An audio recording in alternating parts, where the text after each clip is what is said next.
Coming off an impressive win against Oklahoma, the Kansas Jayhawks travel to the ever difficult Ames, Iowa to take on the Iowa State Cyclones this weekend.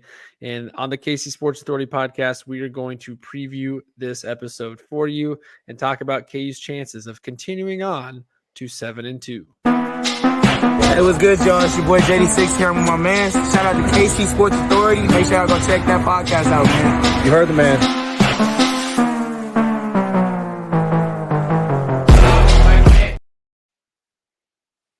And welcome into the KC Sports Authority podcast. I am your host, and with me, as always, my guy JB. Before we get into the Iowa State preview, just as a reminder, you can find our podcast over on Spotify. You can listen to us there.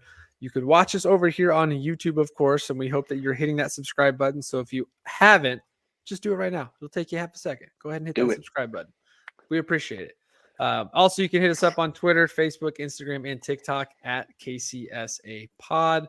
Got a lot of stuff coming down the pipeline right now with content, so plenty to check out. And one of those is our KU basketball preseason episode. This is one of two episodes that we will be airing before the season officially starts on Monday, November 6th. Then this first one, we kind of go through KU's schedule, talk about wins and losses here and there, big preseason predictions overall, some of the preseason awards that have been handed out, and just kind of get a general sense of this team. So go check that out if you haven't. And then the one that'll be coming after that, we'll dive into the rotation in minutes and kind of get into legit predictions as far as overall records, statistics, and all that kind of thing.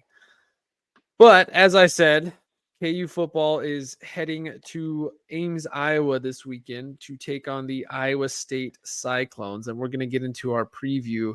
JB, emotions still running pretty high this week for you coming off the OU win? Because I know I'm still watching highlights all week, and I know we got to move on to the next game, but still feeling pretty good after last weekend. I'm feeling good, man. It's honestly, it's like a hill that I don't want to come down from. You know, it's this high that I'm not trying to escape. I'm loving it. I think we had truly the biggest win in the last 12, 13, 14 years or so. I think we're deserving of it too. You know, there's some fandoms, I would say, on Twitter that are like, okay, great, you had the win, like, calm down. But no, I'm going to enjoy this win as long as I can. I want to enjoy this win as long as I can. So it's just something that we're going to milk as long as we can. But what I do hope is that our win, of course, carries over into our energy for this next game. Iowa State, it's going to be not the most fun game. It could be a little tough, and it's a little scary. It's on the road, and we haven't done the best on the road, but we've also faced some pretty tough competition on the road. You know, Oklahoma State, Texas, our two losses are on the road. The game against Nevada didn't start out very much like we would have hoped. You know, these are games where if we can just avoid going down early, I think we're going to feel a lot better. I would like to think that our win over Oklahoma gives us the momentum that we need to be able to be okay. But Iowa State's a pretty good team, and it should be a good one. Yeah, it doesn't get any easier for KU. I know we talked about this after the Oklahoma game, how KU could run the table. And this is a very important game for that, because if they don't win this game, I think that kind of counts them out of the Big 12 championship race. Iowa State is one of four teams sitting there kind of at the top of the Big 12 with KU and a couple others at 4-1. But this is an Iowa State team that had started off the year not so great. They've rattled off a couple wins here in a row. They're sitting at 5-3. They've been growing momentum. Ames, Iowa, as we know from basketball season, is an incredibly tough place to play. Same thing goes for football. It's one of those places that weird things tend to happen up in Ames, Iowa. The Jayhawks have lost 7 straight up in Ames. That's basically over the span of 14 years or so. It's been over 14 years since we've won in Ames. So going into an incredibly tough road environment, just like most teams, when you're on the road, it tends to be a struggle. This is an Iowa State team that plays pretty well at home. They do a lot of great things, as we'll get into. But I know you and I talked about it this a little bit off air. How serious do we take this team? Yes, we take them seriously, but if you look through their schedule and look at their record, they've had a relatively soft schedule to say a little. I know they've had some big time opponents, but they got blown out by Yeah, Oklahoma. They beat blown back. Oklahoma State before Oklahoma State started getting going. They've already played Cincinnati. Baylor, we've seen has pretty much done nothing this year. So they've been able to boost a few of their wins there just by playing lesser opponents. But that doesn't mean that this is a bad team by any stretch, that this is an overrated team. They're still a very solid Iowa State Cyclones team. They're doing things a little differently this year. They've got a redshirt freshman under quarterback, not your prototypical experienced Big 12 quarterback at Iowa State. But Rocco Brecht, their quarterback, he's had an season. There's nothing really there that really jumps off the page as super exciting. That gets you pumped up. He's had a couple of big time games. I know the Oklahoma State game was a big game for him. But again, that Oklahoma game, he didn't look great. He's been okay in some of these others. So pretty interesting opponent. By now, we've pretty much heard again, unfortunately, Jalen Daniels is doubtful and is not looking like he's going to play. Lance Leipold in his press conference this week basically said, we're not there yet, but if he's healthy, he will be the starter. So kind of still in that same day-to-day. I think after last week, again, there are my reservations with Jason Bean, but Jason Bean is this team starter, and this is his team to lead. This is his This is his show. So this is his time to continue doing what he's been doing. So yeah, no Jalen Daniels. It doesn't look like, maybe it's possible he comes in later in the game. But before we get into the breakdown of Iowa State, just what are the vibes you have heading into this matchup in this tough environment? Anything just right off the bat just stand out to you about this team that we're facing, or anything about KU that just makes you feel a certain way heading into this matchup? Yeah, this Iowa State team hasn't been putting up a whole lot of points. We talked a little bit on their schedule and how it's a little soft. So, that can be concerning. I think when I look at this game, I feel like I say this all the time, but it's definitely an opportunity for Daniel Highshaw and Devin Neal to continue their dominant run. Now, pun intended, I guess. But they have, yep, exactly. They have this glorious opportunity to continue their dominant run that they have been doing all season long, and because it's the difference is between us and them is we have a dynamic offense that doesn't have to be just the run, but when we are running, we do it pretty efficiently. They have a decently efficient run game as well, which is what scares me a little bit. But I think overall, when you look at the offense, when you look at the numbers, the points per game that we're putting up versus them, I think our offense can really take advantage of the disparity there. And if we are staying true to who we are, playing our game right, that shouldn't be a problem. And then I think defensively, we've already faced some good defenses.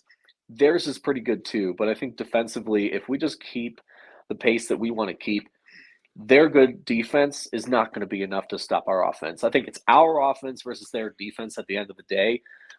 If we can control the tempo and play to the strengths that we have, then we'll be in good shape to win the game. So despite KU upsetting Oklahoma last week and jumping into the polls to now number 21 according to the college football playoff ranking, KU still finds themselves as a 2.5 point underdog on the road at Iowa State, who is not ranked. Again, Iowa State 5-3, not a bad record, but a couple of those games against weak opponents. So as we get into this matchup, let's just I kind of want to give you guys the slate of what to know about Iowa State, the good and the bad, and why they might be listed as a 2.5 point favorite. So let's start with what they're doing pretty well. And this does not bode well for Kansas because this is something we struggled in, and that is the opposing team's rushing ability. Iowa State's averaging about 122 yards a game. They've got two pretty decent running backs, just kind of like how KU does it, where they split time between Neal and Highshaw. They split with their two running backs. And both will average 6 to 10 carries a game. They've been pretty solid at diversifying that run game. A couple good at chunk plays here. Really, what it has told me is this offensive line is solid. So they've got a solid offensive line. They've got 2 running backs that are more than capable. Last week against Baylor, albeit a not fantastic opponent, they had 24 carries between their 2 main running backs, and they ran for over 140 yards between the 2 of them. So pretty solid there. Outside of that, though, offensively, there's nothing really that really scares you about this team. Like I already said, with Rocco, he completes less than 60% of his passes. He's thrown 6 picks on the year, and I'll get into that on the negative side. But the other things they do well, they have a high plus turnover margin. They are +7 in the turnover margin. They've gone 5 straight weeks with an interception on defense, which is, again, impressive. So they force turnovers.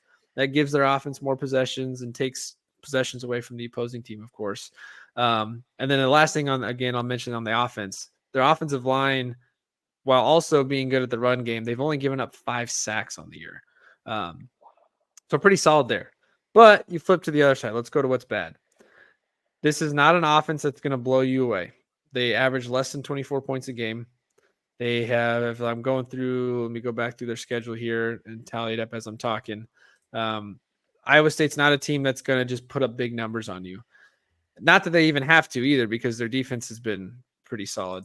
But if you have to get into a shootout, KU has the advantage there because KU averages more than 28 points a game, which is like 3rd in the Big 12.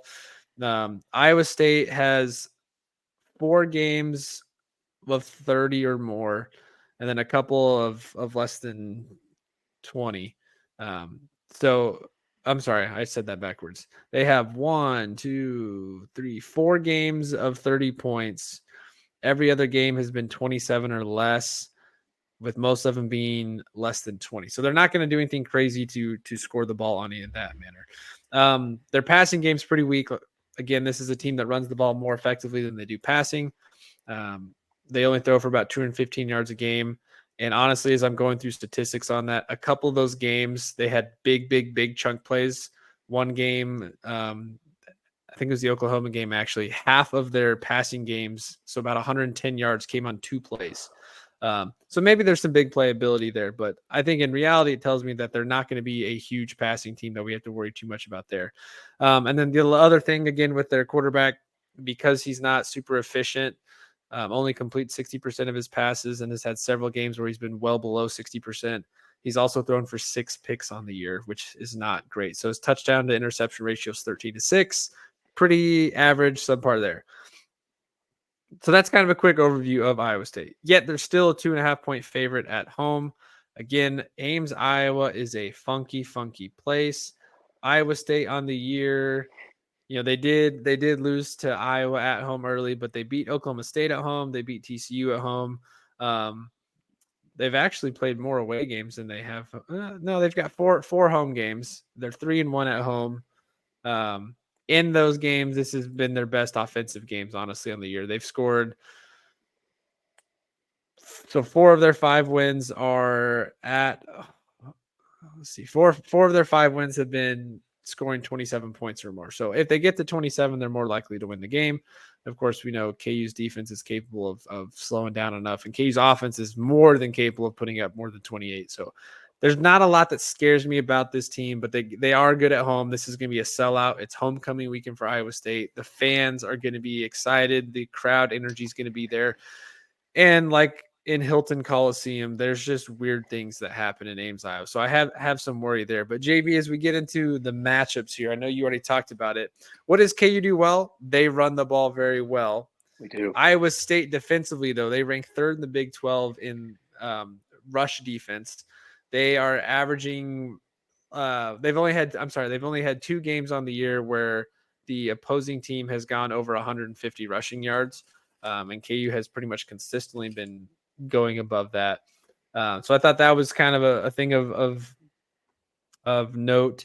But this is a game that I'm kind of shocked KU's a 2.5-point underdog, even with Jason Bean at quarterback, because again, there's nothing about the Iowa State offense that really worries me.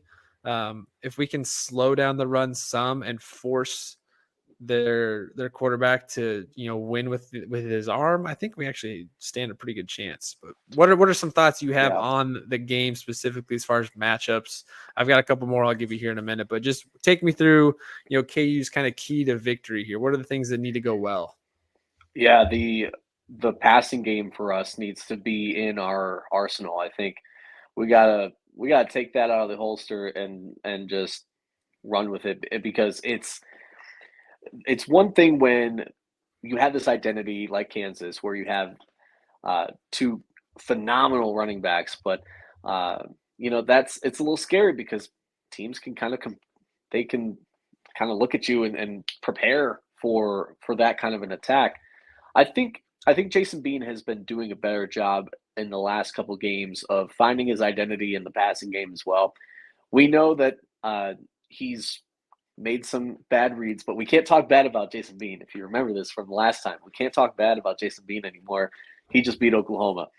But all I'm going to say is I think he's finding his identity a little bit more in the passing game. I think Lawrence Arnold is really stepping into a role for me as just his priority target. I think when it was Jalen Daniels, he looked to Luke Grimm more often. This is I know that yards per game over the course of the season, I think, favor Arnold no matter what throughout the whole stretch. But it just feels like as you're watching the game, Arnold does a really good job of getting open. I think we exploit that as much as we can.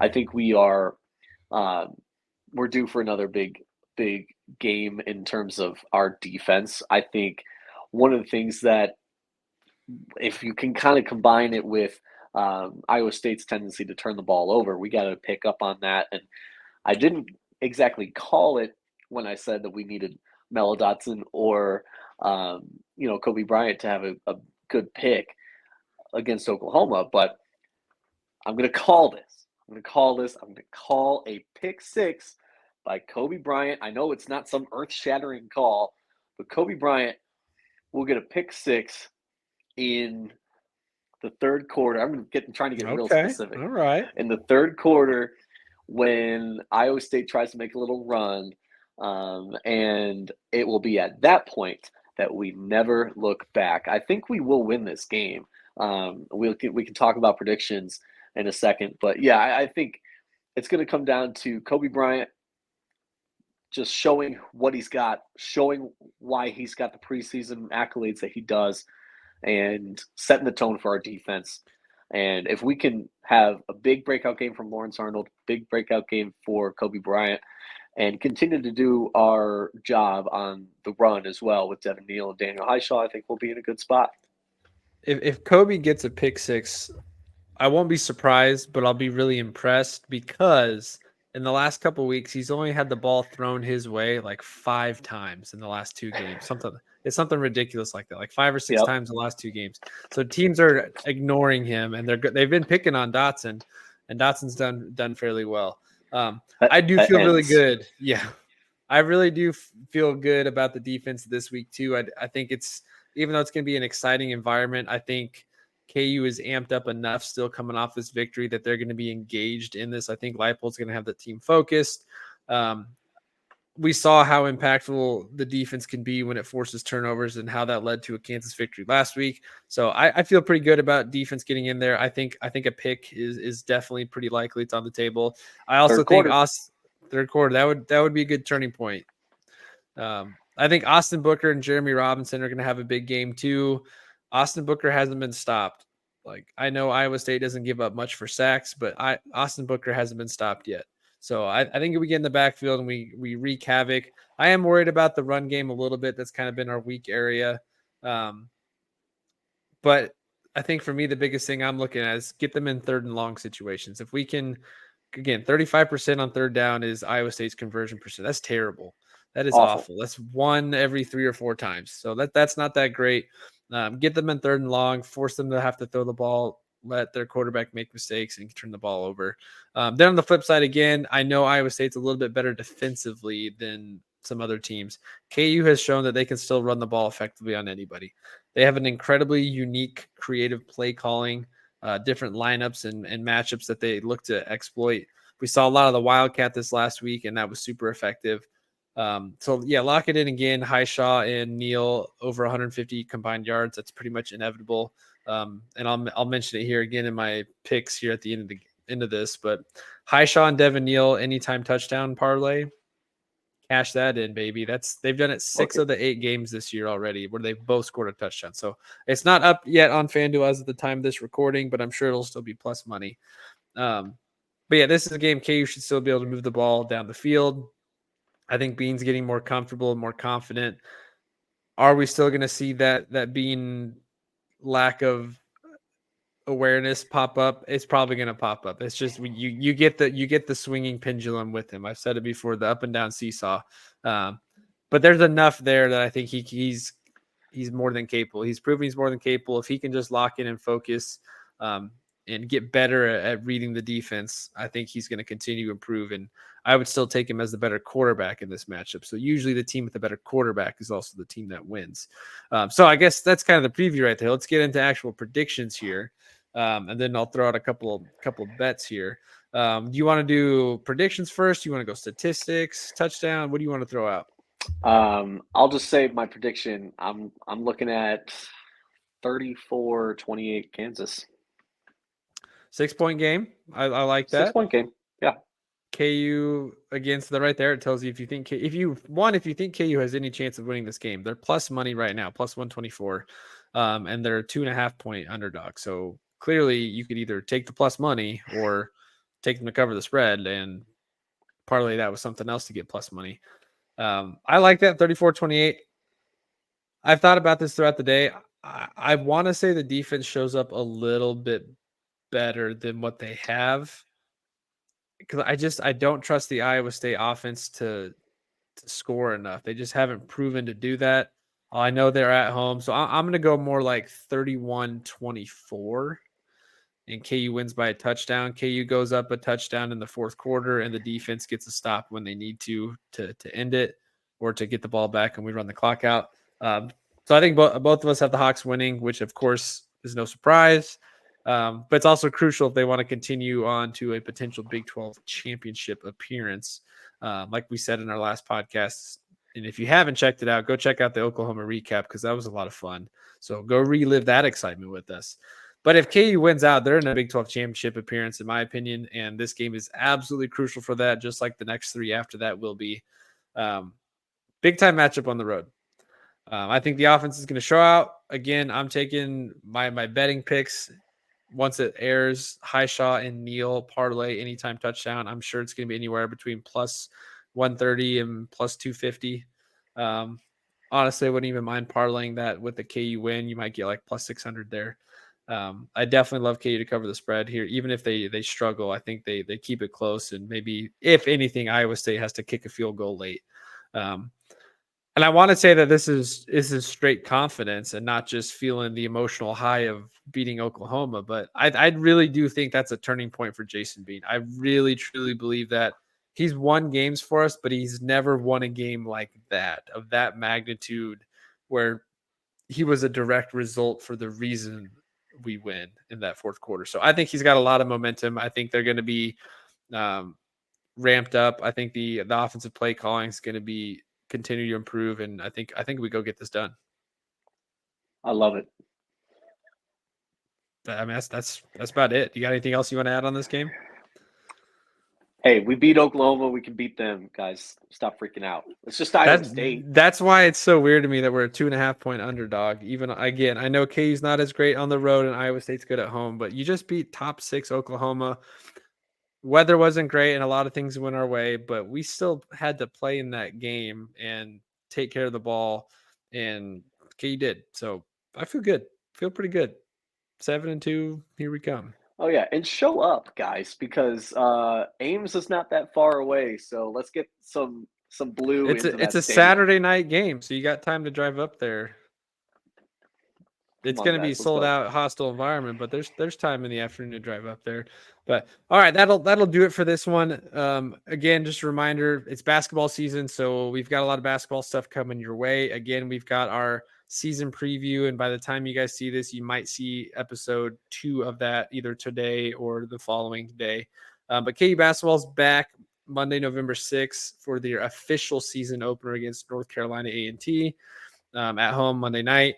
So go check out our 2 preview episodes over the weekend on that just to get you prepped for the season. While you're doing that, again, make sure you're hitting that subscribe button and you're sending it to another friend. Share it with your friends. We'd love to continue getting some more support and do some more fun things. And then at some point this weekend, maybe at the time you see this or later this weekend, we'll also have the Chiefs preview of their trip to Germany against the Miami Dolphins from the guys at the Aftermath. So make sure you're checking them out. You can find them at the Aftermath KC on Twitter at Aftermath_KC. Make sure you go check them out because Chiefs are in the middle of a big time season and there's a lot coming down the road there. So make sure you give them a holler on Twitter as well. And until then, guys, that's really all we got for now. This is the exciting time of year. Football and basketball overlap. You got Chiefs, you got KU football, KU basketball all at the same time. It doesn't really get much better than this until playoff time. So that's all I got. JB, anything else? Rock chalk. All right, guys, rock chalk, and we'll catch you on the flip side of this.